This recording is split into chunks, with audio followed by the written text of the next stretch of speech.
On the morning of May 14, 1988, Amaury Rivera, a young man from Puerto Rico, photographed a giant disk, followed and circled by two jet interceptors. What makes the sensational pictures even more interesting is Rivera's claim that he had contact with the occupants of this UFO.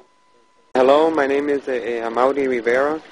I live in Puerto Rico, and back in 1988, I was working in a nightclub, and there was a musical group there. One of my cousins wanted me to photograph the musical group, and she loaned me a camera with some film.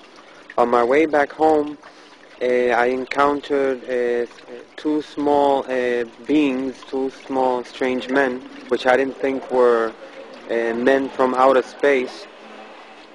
And they took me somewhere where there were other people besides myself, other human people, like from Puerto Rico, I guess.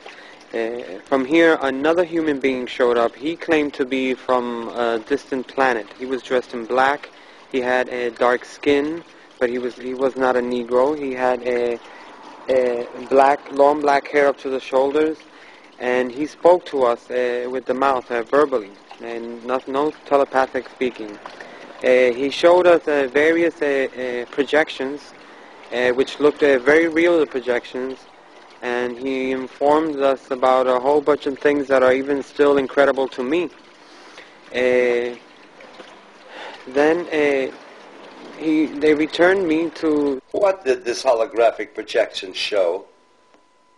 The holographs were mainly, the first one that I can remember was like a short trip through space. We saw where he came from, where he's said to be from. We saw his people, we saw the houses that they use.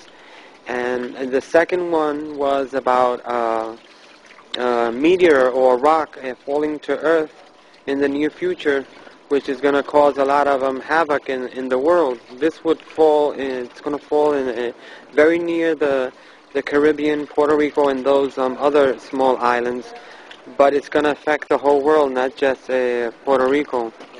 The last one is that they projected was showing us how there was only going to be one government on the planet Earth. They'll be living on some sort of artificial island that's going to be floating in the middle of a dark, black, dirty sea. And then this man returned me to my car again and left me somewhere different from where the whole ordeal had started. Apparently, they took me with car and all. After this, at this given time, I heard some jets in the sky, and I still had my cousin's camera, and I took the pictures, 4 of which I'm making public nowadays.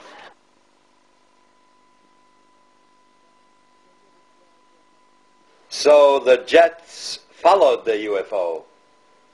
Yes, it was. They seemed to be surveilling it. I only got to capture just one of the jets in the photograph, but there were 3 of them. Or maybe I got in one of the photos one, and in the second or third I got one of the other ones, because they would go around it very far away, and while this one was closer, and turn, very far, very far. And by the time this one was coming back, another one was turning over there. There was always one or the other close to the object, to the UFO. Jorge Martin has carefully investigated this case.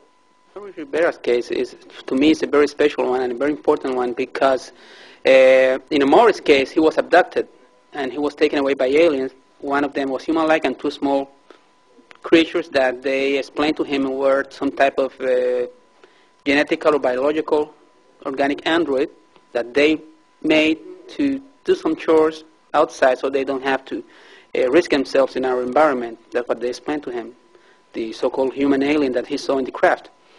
And it's important also because of the evidences that he has on the case, because when he was released, he had a camera with him, and he was able to take pictures of the object that apparently had abducted him, the craft, flying saucer type, and also some jet fighters from the United States, excuse me, F-14 again, In most of these cases, in the island, F-14s are involved with these situations of chasing and harassment and checking on these objects when they are seen in the different areas of the island. And he was able to get them in those pictures together. So this clearly, when you see those photographs, it's obvious that the government has been lying for many years, because there's the UFO there, and there's also the jet fighters dealing with the situation, which they denied for more than 40 years. It's there. Were you able to locate any other witnesses? That's what I was going to explain at this moment, Michael. The Amaury's case is also very important, because I have several people who apparently had been contacted by the same alien that abducted Amaury and the small ones that were with him in a separate fashion. They have nothing to do with Amaury's incident. This being, this human-like alien, is contacting people all around the area of the southwest of Puerto Rico. I have people from the town of Yauco who seem to have been contacted by this man. I have this fisherman, Andres Maldonado, who I got in contact with Amaury, because he told me several things Amaury had told no one before, only I knew them, about the name of the alien and all the details that he was using to check on the people who really may have been in contact with the same being the night he was abducted, because there were about 14 other people there in the craft that night. And when Maldonado told me all this information that he couldn't know because he was not involved with the Amaury's case, I got them together. And at this moment I have about 3 different people who seem to have been in contact with the same alien. So they are doing something, and they are getting in contact with more and more people and preparing people for something. And this is very important, because all this corroborates Amaury's incident also.